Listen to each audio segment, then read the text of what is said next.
모든 장벽이 허물어지다. 모든 장벽이 허물어지다라는 제목으로 말씀을 나눌 때에 하나님께서 은혜 주실 줄 믿습니다. 성경을 읽다가 보면은요, 참 많은 기적들이 성경에 나옵니다. 창세기부터 시작해서 모든 성경은 어찌 보면은 기적의 연속이라고 이야기해도 과언이 아닐 정도로 참 많은 기적들이 나오고 있습니다. 그런데 이 요나서에도 놀라운 기적과 같은 사건들로 가득 채워져 있습니다. 하나님의 말씀에 불순종하여서 도망하여 다시스로 도망을 갔던 그 요나를 하나님께서 추적하시면서 요나가 타고 가던 배에 큰 폭풍을 일으키셨죠. 그리고 제비뽑기를 통해서 요나 때문에 그 폭풍이 일어나게 되었다라는 것을 알고 배의 사람들이 요나를 바다에 던집니다. 그때 하나님께서 준비하신 아주 거대한 물고기가 요나를 산채로 그냥 꿀꺽 삼켰고요. 그리고 요나는 그 삼킴당한 물고기 뱃속에서 무려 3일 동안 밤낮 하나님 앞에 기도하는 그런 모습을 보입니다. 죽음에서 구원하셨던 것이죠. 또한 그 물고기에게 말씀하셔서 다시 요나를 육지에 토해내도록 하시고, 오늘 우리가 읽었던 이 3장에서는 다시 하나님께서 요나에게 두 번째 말씀을 하시면서 니누의 성을 심판하겠다라는 그 메시지를 선포하시면서 사명의 길을 계속 가게 하시는 이런 기적들이 요나서에 나와 있습니다.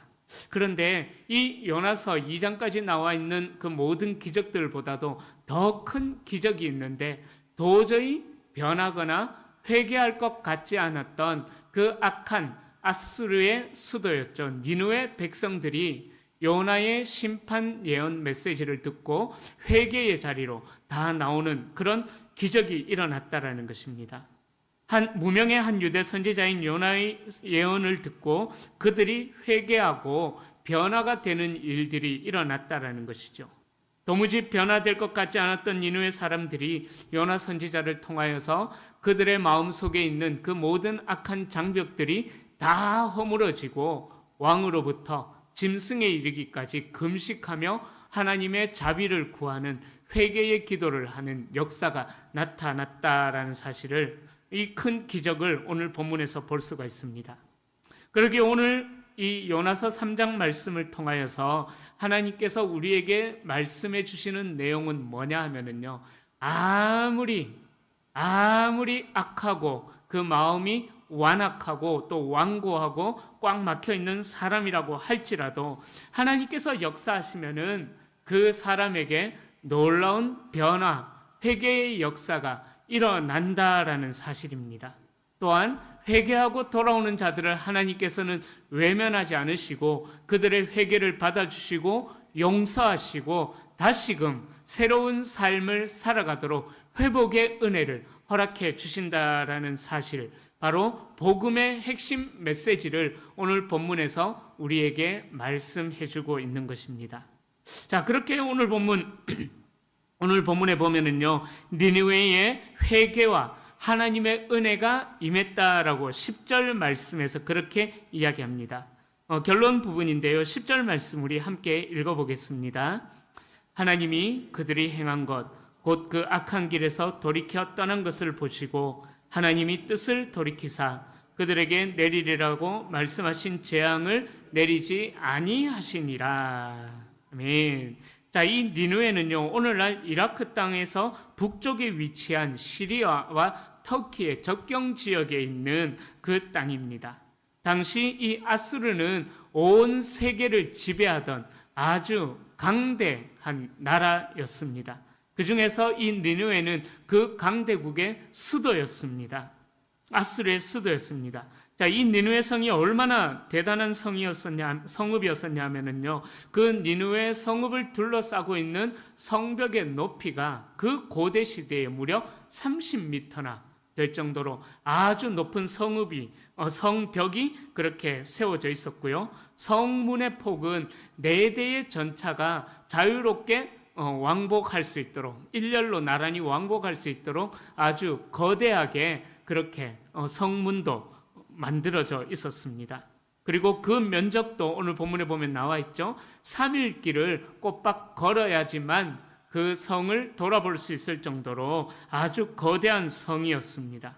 이 강대국 아수르가 세상을 지배하던 300년 동안은 이스라엘은 아수르의 잦은 침략으로 인해서 정말 고통의 고통을 거듭하면서 아수르 때문에 힘든 그런 고통 가운데 있었던 것입니다.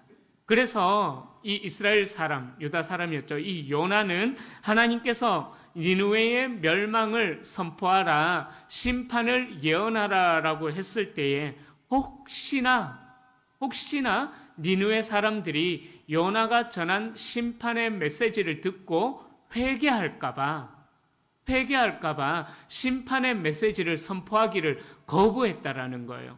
그래서 요나가 2장까지 보면은요, 어디로 도망을 갈까요? 잘 아시죠? 다시스로 그렇게 도망을 가는 일들이 일어났던 것입니다. 하나님의 진노가 멈출까 싶어서 도망을 갔던 것이죠. 그런데 여러분, 이게 이해되십니까? 한 사람이라도 회개하기를 원하시는 그 하나님의 마음을 품은 선지자가 한 사람이라도 회개할까봐 심판의 메시지를, 회개의 메시지를 선포하지 않는, 하나님의 마음을 전혀 이해하지 못하고 하나님의 마음을 전혀 품지 않고 있는 이 선지자가 하나님께서 사명을 맡기신 선지자라는 거예요. 선지자답지 않은 선지자가 이 요나 선지자라는 것입니다. 여러분, 하나님께서는요, 사람들이 멸망당하는 것을 원하지 않으시고 회개하고 돌이키기를 원하신다라는 거죠. 그리고 회개하고 돌이키는 자들을 용서하시고 하나님께서 받아주셔서 그들이 하나님의 백성답게 새로운 삶을 살아가도록 인도해 주시고 또 그들이 그러한 삶을 살아가기를 원하시는 분이 하나님이시라는 것입니다. 하나님은 내리시기로 작정하신 진노까지도 거두시기를 원하시는 하나님이시라는 거예요. 그 악한 민족에게, 그 니느웨에게 하나님께서 용서하시는 그런 은혜가 오늘 본문에 임했습니다. 오늘 3장에 나오는 니느웨 백성들의 회개와 하나님의 은혜는 참된 회개가 일어났을 때에 어떤 역사가 나타나는가, 중요한 특징들을 우리에게 보여주고 있습니다. 그것은 바로 하나님의 말씀이 선포되어질 때에 회개가 일어났다라는 것입니다. 5절에 보면은 그렇게 이야기하죠. 니느웨 사람들이 하나님을 믿고 금식을 선포하고 높고 낮은 자를 막론하고 굵은 베옷을 입었다라고 그렇게 이야기합니다. 오늘 본문에서는 하나님의 말씀을 믿었다라고 단순하게 표현했지만 이 말씀 속에는요, 회개의 중요한 요소들이 다 포함이 되어져 있다라는 것입니다. 첫 번째로요, 회개의 단계를 이야기하자면은 첫 번째로 회개의 단계는요, 자기 죄를 발견하는 거예요. 이것은 성령 하나님께서 우리의 마음, 우리가 참회 기도할 때도 제가 그렇게 기도하지 않습니까? 하나님, 성령님께서 우리의 마음을 비추셔서 우리의 죄악이 발견되어져야 된다라고. 참회 기도할 때도 그렇게 제가 기도문을 낭독했던 것처럼 성령 하나님께서 우리의 마음에 조명을 해 주셔야지, 빛을 비춰 주셔야지 자기 죄가 깨달아지고 발견이 되어진다라는 것입니다. 자, 그러니까 회개의 첫 번째 단계는 죄를 발견하는 거예요. 그리고 두 번째 단계는 발견되어진 그 죄를 슬퍼하는 것입니다. 애통하는 그 마음이 임하는 것이죠. 세 번째는 그 죄를 이제 자백하는 단계까지 나아갑니다. 성령께서 깨닫게 하시는 죄를 인정하는 것이죠. 그리고 거기서 멈추는 것이 아니라 네 번째 회개의 단계는 하나님께로 향하는 것. 많은 사람들이 회개를 한다고 이야기하지만 그 세 번째 단계, 죄를 발견하고 죄에 대해서 슬퍼하고 죄를 자백하는 것, 거기까지는 잘 합니다. 그러나 이전의 삶으로 또다시 돌아가 버리는 그런 모습이 우리에게 있다라는 거예요. 참된 회개라는 것은 이전에 살았던 그 삶으로 돌아가는 것이 아니라 회개를 했다면은 그 잘못된 방향에서 돌이켜서 하나님께로 나아가는 그런 단계가 필요하다라는 것입니다. 단순히 죄를 떠나는 것, 죄를 짓지 않는 것만이 회개의 전부가 아니라는 거죠. 떠난 자리에서 하나님께로 나아가는 것까지 되어야지 그것이 진정한 회개가 되는 것입니다. 자, 그렇게 이 니느웨 사람들에게 놀라운 회개의 역사, 그리고 하나님께로 돌이키는 그런 놀라운 역사가 일어났다라는 것입니다. 자, 1장에서 하나님의 말씀에 불순종해서 다시스로 도망가던 요나가 물고기 뱃속에서 3일을 지내며 하나님 앞에 기도합니다. 그리고 2장에서 물고기 뱃속에서 나온 후에 3장에서 다시 하나님께서 요나에게 주시는 말씀이 임합니다. 그 말씀에 따라서 순종하여서 니느웨로 가는 장면이 오늘 본문 3절에 나오죠. 요나가 여호와의 말씀대로 일어나서 니느웨로 갔다. 니느웨는 사흘 동안 걸을 만큼 하나님 앞에 큰 성읍이었다라고 이야기합니다. 그렇게 요나는 하나님의 말씀에 순종하기를 싫어했던 선지자였습니다. 하나님의 마음을 조금 더 품고 있지 않았던 선지자라고 해도 과언이 아닌 것이죠. 그렇다면 그렇게 불순종하였던 요나를 그냥 냅다 버려버리고 다른 사람을 하나님께서 또 들어서 쓸 수도 있었지 않았겠습니까? 굳이 안 가겠다고 한 사람을 굳이 데리고 가시는 하나님의 이유가 무엇이겠습니까? 힘들더라도 보내시는 이유가 과연 무엇이겠습니까?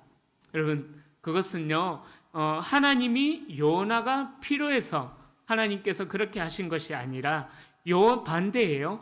요나에게 하나님이 필요했기 때문에 하나님께서 그렇게 굳이 안 가려고 했던 요나를 물고기 뱃속에 넣어가지고 3일 동안 그렇게 회개하게 하시면서 하나님을 경험하게 하셨던 것입니다. 무슨 말이냐 하면은 하나님께서는 우리를 하나님의 도구로 그냥 쓰기만 하고 버리시는 분이 아니시라는 거예요.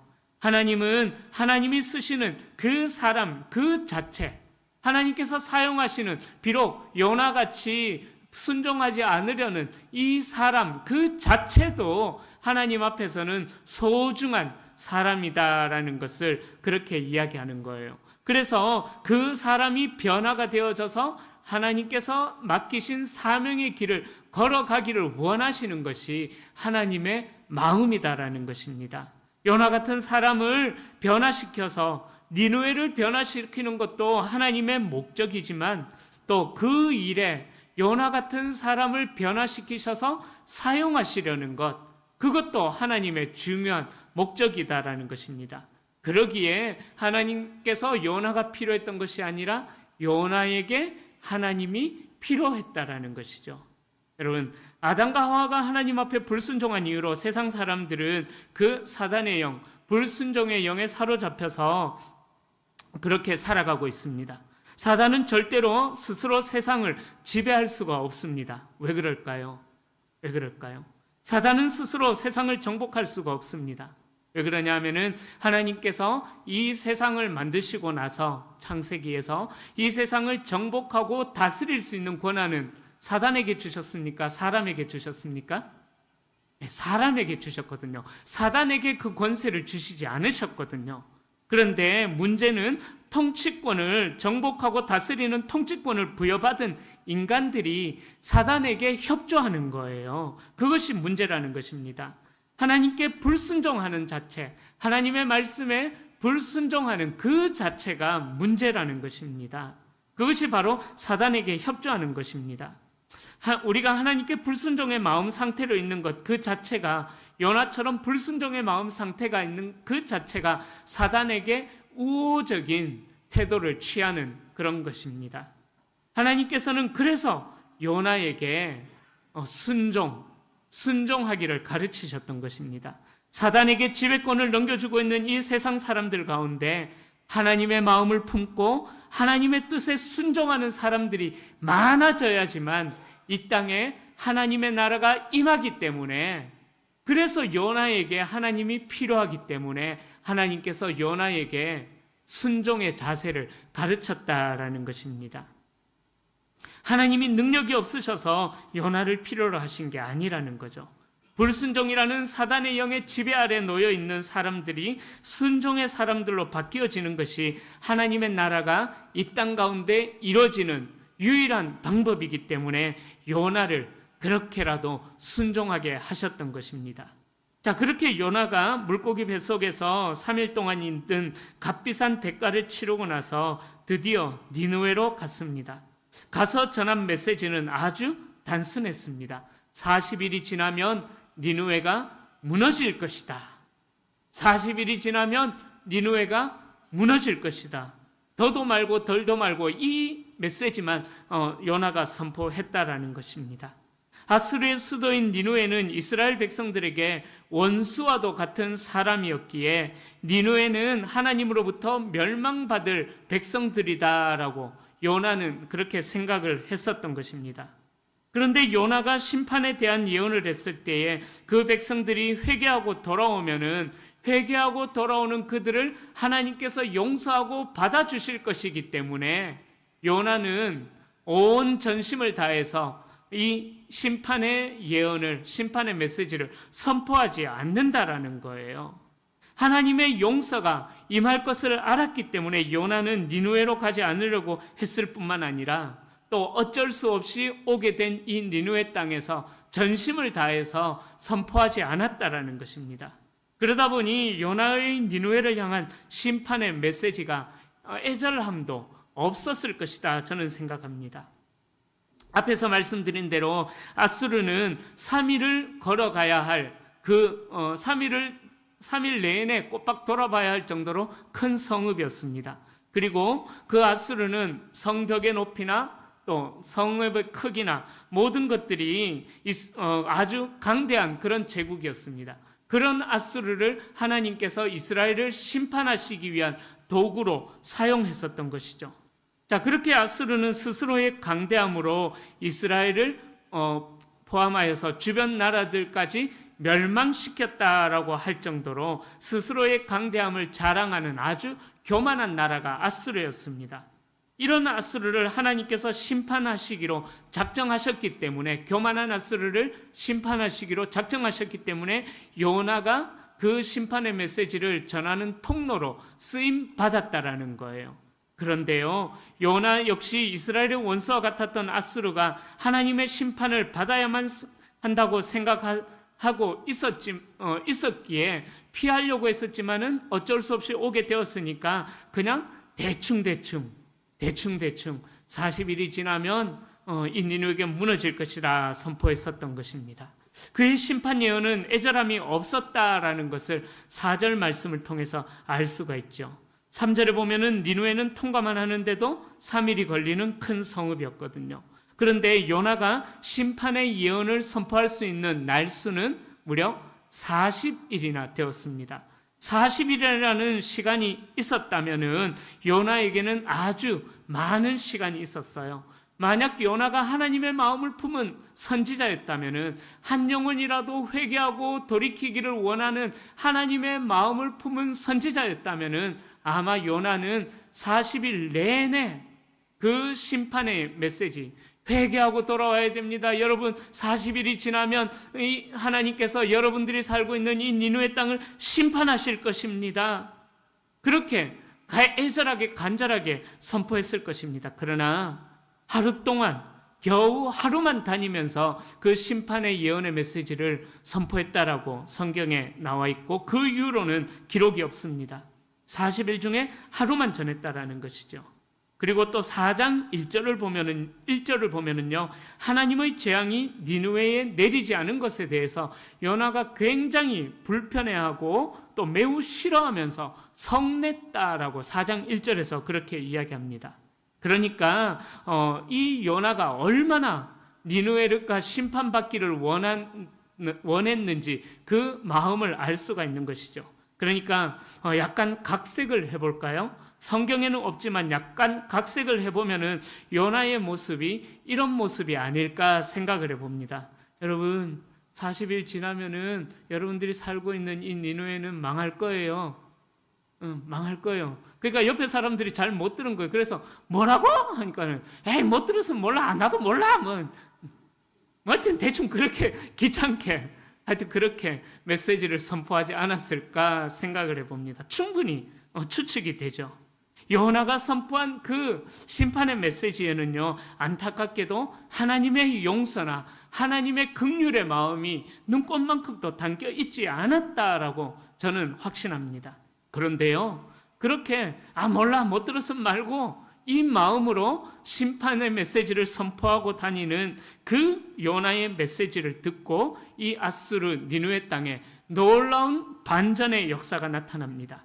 그렇게 강대한 나라의 수도였던 니느웨 사람들이 회개하기 시작하는 거예요. 5절부터 8절에 그 역사가 기록되어 있습니다. 도저히 회개할 것 같지 않았던 니느웨 사람들이 건성건성 대충대충 전하는 요나의 메시지를 듣고 왕으로부터 모든 사람에 이르기까지 굵은 베옷을 입고 제 위에 앉아서 회개를 합니다. 왕은 홀로 회개하는 것에서 멈추지 않았습니다. 사람들을 포함하여서 짐승이나 소떼나 양떼나 그 짐승들까지도 금식시키면서 악한 길과 강포에서 떠나도록 조서를 내려, 조서라는 것은 왕이 내리는 법령이거든요. 그 법령을 어기면 죽음을 당하는 그런 강력한 법문이거든요. 그렇게 이 아수르의 왕은 짐승들까지도 금식하면서 회개하기를 조서를 내려서 선포하기까지 했습니다. 자, 이들이 얼마나 크게 회개를 했겠습니까? 8절에 보면은요, 힘써 하나님께 부르짖을 것이며 라고 말씀합니다. 이 힘써에 해당하는 히브리어 베오츠카는요, 전치사 배라는 단어에 경고함, 담대함이라는 뜻의 호츠카가 결합된 단어입니다. 그러니까 니느웨의 백성들은 혹시 모를 하나님의 긍휼을 기대하면서 하나님께서 자신들을 돌아봐 주실 것이다, 담대함으로 하나님의 용서의 은혜를 확신함으로 담대함으로 용기를 가지고 부르짖었다, 힘써 부르짖었다라는 것입니다. 이 말씀은 요나는 겨우 하루만 다니며 건성건성으로 심판의 메시지를 선포했을지 모르겠지만 이미 하나님의 말씀을 받을 준비가 되어 있는 니느웨 백성들에게는 하나님의 말씀이 선포되자마자 놀라운 회개의 역사가 나타나게 되었다라는 것입니다. 어떤 학자분들은 니느웨 백성의 이런 반응을 니느웨 전체의 완전한 회심으로 볼 수 없다라고도 이야기합니다. 그도 그럴 것이 나홈서에 가면 이 니느웨가 결국은 심판을 받게 되거든요. 그렇기 때문에 그들의 회개를 전적인 회심으로 다룰 수는 없다라고 그렇게 생각합니다. 그러나 이들의 회개가 전적인 회심이 아니었다라고 할지라도 적어도 이 순간만큼 니느웨 백성들의 반응은 요나를 통하여, 그 불순종하려고 했던 요나를 통하여 선포된 하나님의 말씀을 믿었을 뿐만 아니라 그 심판의 메시지를 듣고 회개하고 잘못을 뉘우치는 단계까지 나아갔다라는 것입니다. 그것이 금식으로까지 이어질 정도로 이들은 전심으로 회개했다라는 것입니다. 하나님께서 40일 후에 심판을 내리기로 했는데 40일 중에서 겨우 하루만 심판의 예언을 전한 요나의 행동을 볼 때요, 요나의 순종은 하나님의 마음을 품고 다닌 순종이 아니었다라는 것을 우리가 충분히 추측할 수가 있습니다. 요나가 하나님께로부터 심판의 메시지를 전하라는 명령을 받았다면은 하나님의 마음을 담아서 전해야 되잖아요. 그 40일 후에 무너질 것입니다. 단순히 이 메시지만 아니라 하나님은 사랑의 하나님이십니다. 하나님은 용서의 하나님이십니다. 하나님은 자비의 하나님이십니다. 이런 많은 미사여구를 갖다 붙이면서라도 그렇게 강력하게 메시지를 선포했어야만 했었던 것입니다. 그러나 요나는 그러지 않았다라는 거예요. 요나의 마음은 온전한 순종이 아니었다라는 것입니다. 그러나 그렇게 온전한 순종이 아니었음에도 불구하고 그 하나님의 말씀이 선포되었을 때에, 온전한 순종이 아니었음에도 불구하고 선포되어지는 하나님의 말씀이 들려지는 곳에는 하나님의 놀라운 변화, 회개의 역사를 일으켰다라는 것입니다. 중요한 것은 부족한 순종이라고 할지라도 그 말씀에 순종하며 나아가면은 하나님의 말씀의 능력이 나타나게 된다라는 것입니다. 악한 니느웨 사람들에게 회개의 역사가 나타나고 하나님의 진노는 잠시일지라도 멈추고 재앙이 임하지 않았다라는 사실입니다. 전하는 자와는 상관없이 하나님 말씀의 그 자체의 능력으로 하나님께서 역사하셨다라는 사실입니다. 요나는 그저 경고의 수준으로만 말씀을 전했지만은 그러나 그 경고의 말씀이 선포되어졌고 그 말씀이 들려지는 곳에는 놀라운 회개의 역사가, 하나님께서 일으키시는 놀라운 회개의 역사가 나타나게 되었다라는 것입니다. 니느웨 땅에 선포한 요나가 선포한 간결한 메시지는 니느웨 전역을 변화시켰죠. 이것은 사람의 변화가 인간의 화려한 말빨, 수려한 말빨에 있지 않다라는 것을 우리에게 증명하고 있습니다. 어떤 분들은 목회자들을 통하여서 화려하고 세련된 표현, 감동적인 호소력을 통해 말씀의 효과를 기대하기도 합니다. 그러나 사람을 변화시키는 것은 그런 인간적인 기술이 아니라는 거예요. 인간적인 기술이 아니라는 거예요. 바로 하나님의 말씀, 올바른 말씀이 선포되어지고 그 말씀을 어떤 마음으로 받아들이느냐에 따라서 그 사람에게, 말씀을 받는 사람에게 놀라운 회개의 역사가 일어나게 된다는 것입니다. 제가 예전에 인터넷에서, 유튜브에서 설교를 듣다가, 설교 서핑을 하다가 어떤 한 목사님의 설교를 들었는데요. 그 목사님이 뇌성마비 장애인이었어요. 미국에서 부목사님으로 사역을 하고 있는데 뇌성마비 장애인이었어요. 그러니까 몸이 이렇게 막 비비 꼬이면서 제대로 서 있기도 힘든, 그래서 또 말하는 것도 어눌해요. 무슨 말인지 알아듣기 힘들 정도로 많이 어눌합니다. 그래서 그 설교에 보면은 자막이 그렇게 나올 정도로 아주 어눌하게 그 목사님이 말씀을 전해요. 제가 익산에서 사역하면서 그 목사님의 설교를 듣고 너무 감동이 되는 거예요. 너무 은혜가 되는 거예요. 펑펑 하나님 앞에 울었던 기억이 납니다.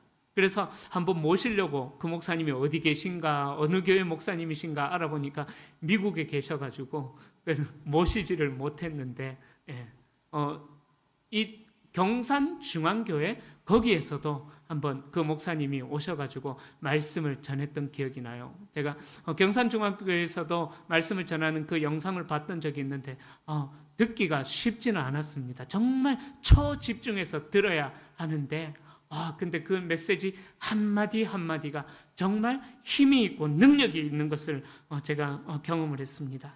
여러분, 사람을 변화시키는 능력은 좋은 기술이 아니라는 거예요. 여러분, 정말 변화될 것 같지 않는 사람들의 마음을 변화시키는 능력도 우리의 어떤 화려한 말빨이 아니라는 것입니다. 좋은 기술도 중요하고 미사여구도 좋겠지만, 그러나 투박할지라도요, 하나님의 말씀이 전해지는 곳에는요, 반드시 하나님의 능력이 나타나게 되어 있다라는 사실을 기억하시기를 바랍니다. 그러기에 이 말씀을 우리는 기억해야만 합니다. 너는 때를 얻든지 못 얻든지 말씀을 전하라. 이 말씀처럼 우리가 복음을 전하기만 하면은 그 다음은 하나님께서 책임지신다라는 거예요. 하나님께서 책임지시고 우리가 전했던 그 복음의 역사가 일어난다라는 것입니다. 여러분, 길거리에서 노방 전도하면서 차 한 잔 나눠주고 교회 전도지 나눠주는 것, 그게 별것 아닌 것 같지만은요, 그것이 어떤 사람들에게는 능력으로, 그 마음을 변화시키는 능력으로 나타날 수가 있다라는 것입니다. 여러분, 그러기에 우리가 늘 말씀을 전해야 하는 이유가 여기에 있는 것입니다.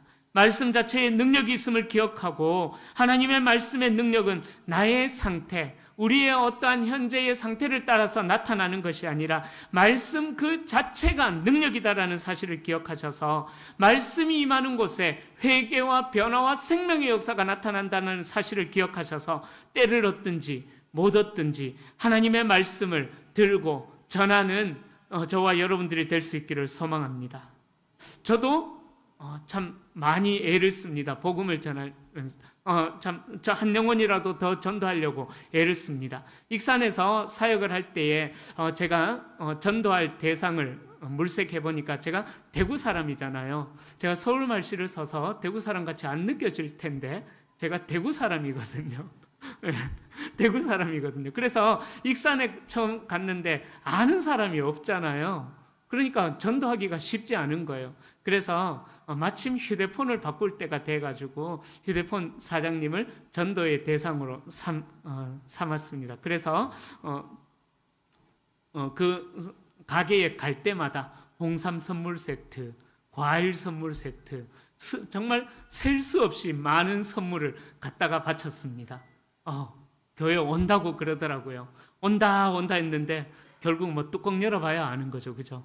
결국은 안 왔어요. 제가 익산을 떠나기까지. 그래서 군산으로 이사를 가버려서 못 갔는데, 근데 그분이 이사 가기 전에 저에게 이렇게 이야기를 하셨어요. 목사님, 제가 휴대폰 안 바꿔도 될 시점에 또 바꿔주고, 아내 거도 바꿔주고, 딸 거도 바꿔주고, 또 주변에 소개해서 많이 바꿔줬거든요. 목사다 보니까는 이제 도와주시는 분이 많잖아요. 그래서 저분 가게에 가서 휴대폰 바꾸세요. 그래서 참 많이 바꿔준 거를 알고 있기 때문에 그분이 나올 줄 알았는데 결국은 안 나오고 이사를 가서 못 나왔는데, 그분이 떠날 때 저에게 이런 이야기를 하셨어요. 목사님, 제가 약속을 못 지켜서 죄송합니다. 그러나 목사님께서 내게 베풀어 주신 사랑을 내가 기억하고 있기 때문에 언젠가는 제가 꼭 나가겠습니다. 언젠가는 꼭 예수 믿겠습니다. 그렇게 약속을 하고 떠나갔어요. 그래서 제가 마음 편히 익산을 떠나서 대구로 왔습니다. 여러분, 우리의 보잘것없는 섬김, 우리의 별것 아닌 것 같은 섬김을 통하여서, 우리의 부족한 요나와 같은 부족한 헌신을 통하여서 하나님께서는 놀라운 회개의 역사, 우리가 기대했던 것보다 더 놀라운 회개의 역사를 일으키신다라는 것입니다. 5절과 6절을 보면은 참된 회개의 역사는 하나님의 말씀이 어떤 장벽도 무너뜨렸다라는 것을 우리는 볼 수가 있습니다. 요나의 심판 예언을 처음 들었던 사람이 누구인지는 모르겠지만 그 건성건성으로 선포하는 요나의 메시지를 들었던 그 첫사람으로부터 회개가 시작이 되어졌고, 또 그 회개의 운동이 온 나라에 다 짐승까지도 금식을 시킬 정도로 온 나라에 회개의 메시지가 선포가 되어졌다라는 것입니다. 바로 하나님께서 일으키시는 회개의 역사는 누가 먼저 주도했는가, 그것이 중요한 것이 아니라는 것입니다. 한국 교회의 초대 교회의 역사를 봐도 그렇고요, 세계 기독교의 역사를 봐도 그렇습니다. 회개와 부흥의 운동이 작은 한 사람, 소수의 사람들로부터 시작이 되어졌다라는 거예요. 알려지지 않은 무명의 사람으로부터 회개의 운동이 시작이 되어졌다라는 것입니다. 지도자들이 먼저 모여서 우리 이날 몇 시 몇 분 몇 초에 모여서 회개합시다, 이런 일들을 통해서 회개가 일어났던 것이 아니라 삶에서 경험한 하나님의 말씀을 통해서 회개의 운동이 시작이 되어졌고, 그 회개의 운동이 마을 전체에 회개의 운동으로 퍼져나간 것을 세계 기독교 역사에서 우리는 여러 경우를 통해서 알 수가 있는 것입니다. 누가 회개운동을 일으키자라고 선언문 발표해서 회개운동이 일어난 역사는 거의 없었던 것입니다. 이름을 알지 못하는 그 누군가에 의해서 진정한 회개가 일어나고 그것이 확산되어졌다라는 것입니다. 여러분, 이 놀라운 역사가 우리 대구 성도교회도 나타나기를 소망합니다. 우리 교회도 나타나기를 소망합니다. 9월 29일 무슨 날일까요? 네, 총출석주일입니다. 제가 지난주일부터 9월 1일부터 이제 목회적인 설교로 좀 주제를 맞춰서 설교를 하고 있는데요. 9월 29일은 대구 성도교회가 전성도 총출석주일로 준비하면서 우리 교구장 장로님들, 또 교구장 목사님, 또 우리 권찰님들, 구역장님들이 함께 모여서 이제 다음 주 부터는 이제 마지막 한 주가 남았으니까 또 더 뜨겁게 기도하면서 이 총출석 주일을 준비할 것입니다. 한 주간은 특별히 또 새벽을 미리 말씀드리면 안 되는데, 한 주간은 특별히 제가 새벽을 깨워서 기도하자라고 제가 성도님들께 요청할 것입니다. 누가 나오실지는 모르겠습니다. 모르겠지만 그러나 우리가 먼저 기도할 때 하나님께서는 놀라운 역사를 일으키실 줄로 믿습니다. 교회를 떠나갔던 성도들의 마음을 회복시키실 줄로 믿습니다. 한 영혼이라도 예배의 자리로 회복되어져 나오는 역사가 우리의 부족한 모습의 순종일지라도 그 부족한 순종의 모습을 통하여서라도 하나님께서는 한 영혼이라도 예배의 자리로 회복되어져 나오는 역사가 우리 교회를 통해서 나타나기를 소망합니다. 이제 말씀을 정리합니다. 사랑하는 성도님들, 순종은요 하나님의 역사를 이루는 일입니다. 순종하는 자가 하나님의 역사를 이루고요, 순종하는 자가 하나님을 기쁘시게 하는 것입니다. 그러기에 우리 교회를 떠나서 믿음의 삶을 쉬고 있는 분들에게 여러분들이 하나님의 은혜를 흘려보낼 수 있는 통로가 되어주시기를 소망합니다. 여러분들이 통로가 되어주시기를 소망합니다.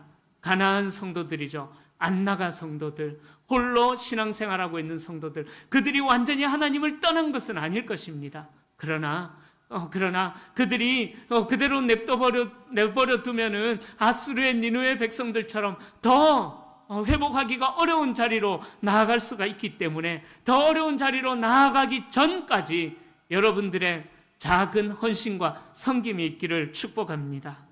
이 일을 위하여서 우리 모든 성도님들의 온전한 순종으로 말미암아 안나가 성도님들, 교회에 나오지 않는 그 성도님들의 마음의 장벽들이 무너지고 하나님께서 기뻐하시는 교회로 우리 대구 성도교회가 건강하게 세워져 가기를 축원합니다. 그래서 우리 모두가 하나님의 은혜의 통로가 되어주시기를 축원합니다.